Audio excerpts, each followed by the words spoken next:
Kesehatan reproduksi remaja. Apakah kesehatan reproduksi remaja itu? Apakah kamu sudah mengetahui tentang kesehatan reproduksi dan pentingnya menjaga kesehatan reproduksi? Kesehatan reproduksi adalah kondisi kesehatan yang menyangkut sistem, fungsi, dan proses reproduksi. Seksualitas adalah kondisi kesehatan yang menyangkut sistem, fungsi, dan proses reproduksi. Heteroseksual adalah seseorang yang tertarik pada jenis kelamin yang berbeda. Kenapa remaja perlu tahu tentang kesehatan reproduksi?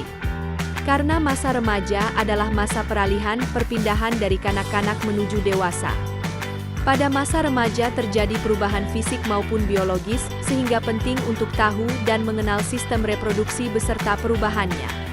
Menurut WHO, remaja adalah penduduk rentang usia 10-19 tahun. Menurut BKKBN, rentang usia remaja 10-24 tahun dan belum menikah.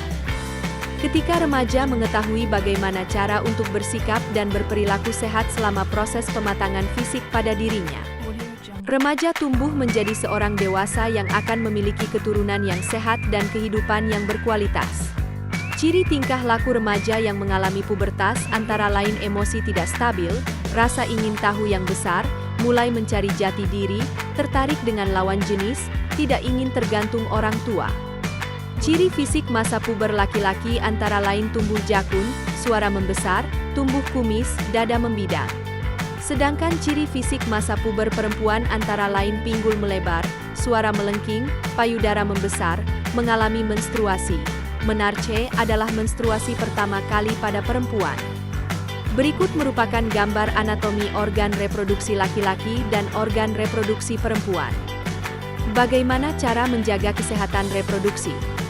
Cara menjaga kebersihan organ reproduksi yaitu dengan mengganti pakaian dalam dan celana dalam minimal 2 kali sehari, memakai celana dalam dengan bahan yang mudah menyerap keringat seperti katun, pakai handuk yang lembut, kering, bersih, dan tidak berbau atau lembab.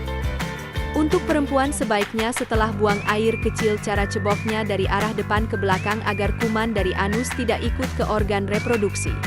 Mengganti pembalut minimal 3 kali sehari saat menstruasi. Dan untuk laki-laki, sangat dianjurkan untuk sunat agar terhindar dari kanker penis dan kanker leher rahim pada istrinya. Apa sih dampak negatif dari hubungan seks pranikah?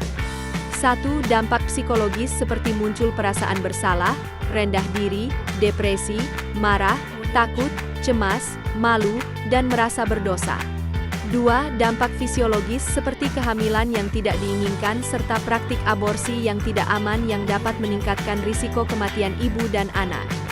3. Dampak sosial seperti putus sekolah, pernikahan dini, kebingungan akan peran sosial yang berubah ketika seorang remaja tiba-tiba hamil, penolakan, serta cemooh dari masyarakat.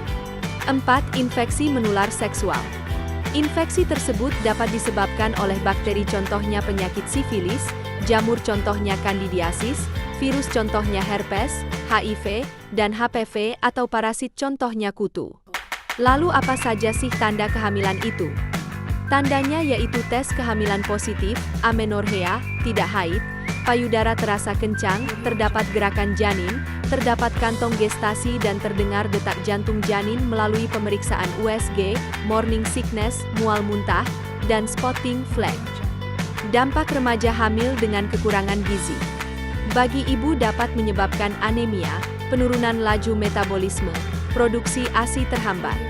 Dan bagi janin dapat menyebabkan berat badan lahir rendah, BBLR, keguguran, lahir mati, prematur, perkembangan otak janin terhambat. Contoh penyakit infeksi menular seksual. 1. Sifilis raja singa. 2. Gonorea kencing nanah yaitu keluar cairan dari uretra berwarna putih, kuning, kehijauan, disertai rasa gatal, panas dan nyeri. 3. Trichomoniasis. 4. Chlamydia. 5. Herpes genitalis, yaitu bintil-bintil berkelompok yang sangat nyeri pada kemaluan, pecah dan luka kering berkerak kemudian hilang dan dapat kambuh kembali apabila ada faktor pencetus seperti stres. Dan yang keenam HIV/AIDS. Gejala HIV/AIDS antara lain batuk kronis lebih dari 1 bulan, diare berkepanjangan lebih dari 2 minggu, pembengkakan kelenjar getah bening, demam berkepanjangan tanpa sebab, penurunan berat badan tanpa sebab, bercak ruam di tubuh, infeksi dan sakit tenggorokan. Semoga melalui video ini teman-teman semakin memahami tentang kesehatan reproduksi dan pentingnya menjaga kesehatan reproduksi, agar ke depan menjadi generasi yang berkualitas.